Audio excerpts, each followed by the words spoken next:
Hello friends, আমি ইন্দ্রজিৎ থটসের নতুন ভিডিওতে ওয়েলকাম। তো আজকে আমি কথা বলবো 14 মার্চ মুক্তি পাওয়া হইচইয়ের লেটেস্ট সিরিজ ডাইনি।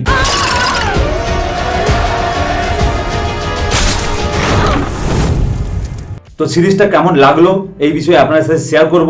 এখানে মুখ্য চরিত্রে অভিনয় করেছেন মিমি চক্রবর্তী, কৌশানী মুখোপাধ্যায়, শ্রুতি দাস ছাড়াও আরো অনেকে। এই সিরিজটা ডিরেকশন এবং ক্রিয়েট করেছেন নির্জন মিত্র, যার কাজ আপনারা আগে শিকারপুর দেখেছেন। তো সেই ডিরেকশন সেই ক্রিয়েট করেছেন এই সিরিজটা। তো সিরিজটা সত্যি অসাধারণ লেগেছে। তো গল্পটা যদি ছোট করে বলি, আপনারা ট্রেলারে যে গল্পটা আন্দাজ পেয়েছিলেন, এখানে লতা পাতা মানে কৌশানী মুখোপাধ্যায় এবং মিমি চক্রবর্তী, ঠিক আছে। তো তারা ছোট থেকে মানুষ হয় জলপাইগুড়ি একটা প্রত্যন্ত গ্রামে। তো বাবা একটু বদমেজাজি ছিল, ঠিক আছে, এবং মা অসুস্থ ছিলেন, মা মারা যান। তারপরে এই দু বোনের মধ্যে সম্পর্কটা ঠিকঠাক সেরকম ভালো ছিল না, ঠিক আছে। তার বোনকে ছেড়ে দিয়ে মিমি চক্রবর্তী স্বার্থপরের মতো বাইরে চলে যায়। আমি স্বার্থপর বলছি কারণ যেরকম অভিনয়টা করেছেন কৌশানী মুখোপাধ্যায়, এবং তার বাড়িতে একজন ছেলে কাজ করতো, প্রেম হয়ে যায়, প্রেমে পড়ে যায়, এবং তার যখন বাবা জানতে পারে এই বিষয়টা, ছেলেটাকে তার ঘর থেকে বের করে দেয়, ঠিক আছে। চলে যাচ্ছিল, তখন কৌশানী মুখোপাধ্যায় যে ক্যারেক্টারটা মানে লতা, সে বললে আমিও তোর সাথে যাবো, মানে কাজ থেকে বের করে দিয়েছে, আমিও চলে যাবো, আমি আর থাকবো না। সেও চলে যায়, সেখানে তার বিয়ে হয়ে যায়, এবং সে এমন জায়গায় বিয়ে হয় মানে একটা প্রত্যন্ত গ্রামে, সাঁওতালি সম্প্রদায় বিয়ে হয়, এবং বিয়ের পরে অনেক প্রবলেম হয়, হ্যাঁ, এবং তার উপরে অনেক অত্যাচারও হয়, এবং তাকে ডাইনিও অপবাদ দেওয়া হয়, ঠিক আছে। মিমি চক্রবর্তী যে ক্যারেক্টারটা, ও বাইরে আসে কোনো এক কারণে সম্পত্তি পাওয়ার জন্য, মানে বোনের নামে সম্পত্তি আছে পুরো, তো সেই উইলের জন্য সে গ্রামে আসে, এবং গ্রামে যখন আসে রাস্তায় দেখে একটা মেয়েকে মারছে, সবাই লোক জড়ো হয়ে যায় এবং তাকে মারছে, এবং তখন সে অবাক হয়ে যায়, সে কি ব্যাপার, আমি বোনকে এত ছোট করতাম, বোন আছে গ্রামে, আমি আছি শহরে, এই নিয়ে আমি প্রচুর করতাম, বোনকে মারছি। তখন সে তার মধ্যে একটা চেঞ্জ হয়, মিমি চক্রবর্তী যে পোটেন্সিয়াল গ্রামে এসেছিল সম্পত্তির জন্য, তার পুরো মাইন্ড চেঞ্জ হয়ে যায়, বোনকে মারছে, তার বুনুকে মারছে, এবং হচ্ছে বুনুকে কি করে বাঁচায়। এর থেকে বেশি জানতে গেলে আপনারা সিরিজটা দেখতে হবে। সিরিজটা ডিউরেশন হচ্ছে 2.5 ঘন্টা, মোট 6টা এপিসোড আছে, পুরো টান টান উত্তেজনা, মানে কোনো বোরিং ফিল করবেন না। আপনারা যদি একবার দেখেন, আপনারা যে চোখ ফেরাতে পারবেন না। সিরিজটা আপনারা রাত্রে দেখবেন, ঠিক আছে। এটা যেহেতু এটা একদিনের গল্প, পুরো সকাল থেকে রাত অবধি, এটা আপনারা রাত্রে দেখবেন, এই ফিলটা বুঝতে পারবেন। এবং প্রত্যেকের পারফরমেন্স, মিমি চক্রবর্তী কি লাগছে, কি ক্যাশ লাগছে, কি ক্যাশ, এবং অ্যাকশন দৃশ্যগুলো যেভাবে ক্রিয়েট করেছে, নির্ঝর মিত্রর মতো ডিরেক্টর আমাদের বাংলা ইন্ডাস্ট্রি লাগবে। অভিরূপ ঘোষ, নির্ঝর মিত্র, এরকম ডিরেক্টর লাগবে আমাদের বাংলায়।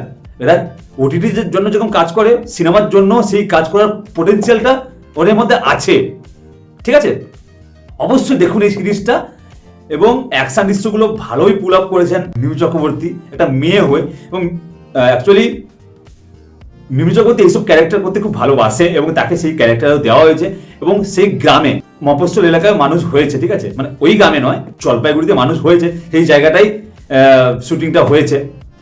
এবং একটা সিন আছে, হসপিটালের দৃশ্য একটা আছে, ভিতরে এরা আটকে আছে, বাইরে পুরো গোটা গ্রাম মানে তাদের বিপক্ষে আসে সেই দৃশ্যটা। এবং এখানে যে ভিলেন যে হয়েছেন, তার নামটা ঠিক জানি না, উনি কি অভিনয় করেছেন, তার যে এক্সপ্রেশন, জিভটা বের করে, এবং একটা দৃশ্য আছে পুরো গলাটা কেটে দেয়, ঠিক আছে, একজনের, আমি বলছি না ডিটেলসে, পুরো ওই শটটাকে কয়েকবার এতবার দেখিয়েছে, মানে যেন মনে হবে সত্যিকারে তার চোখ থেকে জল বেরিয়ে যাচ্ছে, এবং তার গলাটা কেটে দেয়, প্যান্ট শট করে দেখাচ্ছে ক্যামেরাটা। মানে হসপিটালের পিছনের দরজা, সামনে তো বন্ধ, পিছনের দরজা যখন ঢুকে অ্যাক্টিংটা এমন করেছে, এমনি সে প্রেগনেন্ট, ভিতরে ঢুকে একটা অ্যাকশন দৃশ্য আছে, সেই সিনটা সত্যি মানে গা হাত পুরো কেঁপে যাবে, এবং ভিলেনটাকে দেখে সত্যি ভয় পেয়ে যাবেন আপনারা। সত্যি ভয় পেয়ে গেছি, এবং চোখ থেকে জল বেরোতেই বাধ্য। কিছু কিছু ইমোশনাল সিনগুলো যেভাবে ক্রিয়েট করেছে নির্ঝর স্যার, আপনাকে হ্যাটস অফ। হইচই এতদিন পরে একটা কাজ দেখলাম, হইচইয়ের কাজ সাধারণত আমি দেখি না, সেই একই ধারার কাজগুলো করে, সেই ফ্যামিলি ড্রামা, কিন্তু সেগুলো ভিউজ ভালো হয়। কিন্তু এই সিরিজটা ছোট করেছে, এটা ছোট করেছে খুব ভালো, এবং সিরিজটার পার্ট 2 পার্ট 3 এটা করেনি, এটা খুব ভালো। সিরিজটা শেষ করে দিয়েছে, এটাই ভালো, ঠিক আছে। মানে 2.5 ঘন্টার মতো সিরিজ, বোরিং ফিল হবেন না। এবং ব্যাকগ্রাউন্ড স্কোর, ক্যামেরার কাজ, কালার টোনটা দেওয়া হয়েছে অসাধারণ। অনেকদিন পরে আমি রিভিউ দিচ্ছি, দেরি হয়ে গেল, এটা 14 মার্চ এসছে, আমি কালকে রাত্রেই দেখেছি সিরিজটা।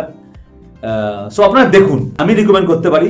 একটা ভালো লাগা সিরিজ, একটা ভালোবাসার সিরিজ, এবং একটা মানে মন শান্তি করে দেবে সিরিজটা, ঠিক আছে। এই ডাইনি অপবাদ নিয়ে অনেক স্টোরি আমি আগে শুনেছি, এবং ছোটবেলায় ভাবতাম ডাইনিটা কি, এরকম ডাইনি একটা সিরিজ হতে পারে, সত্যি বলছি, মানে আমি এটা বিশ্বাস করতে পারি। সো আমার এই ভিডিওটা কেমন লাগলো এবং রিভিউটা আমার কেমন লাগলো অবশ্যই কমেন্ট করুন। ভিডিও কন্টিনিউ করতে পারছিলাম না, কন্টিনিউ করছি, আস্তে আস্তে করে কন্টিনিউ করছি, প্রচুর প্রবলেমের মধ্যে ছিলাম। তো কারা কারা দেখেছেন সিরিজটা আপনারা অবশ্যই কমেন্ট করে জানাবেন। এই ছিল আজকে আমার লেটেস্ট ভিডিও। ভালো লাগলে লাইক, কমেন্ট, শেয়ার, সাবস্ক্রাইব করে দেবেন। দেখা হচ্ছে নেক্সট ভিডিওতে। বাই।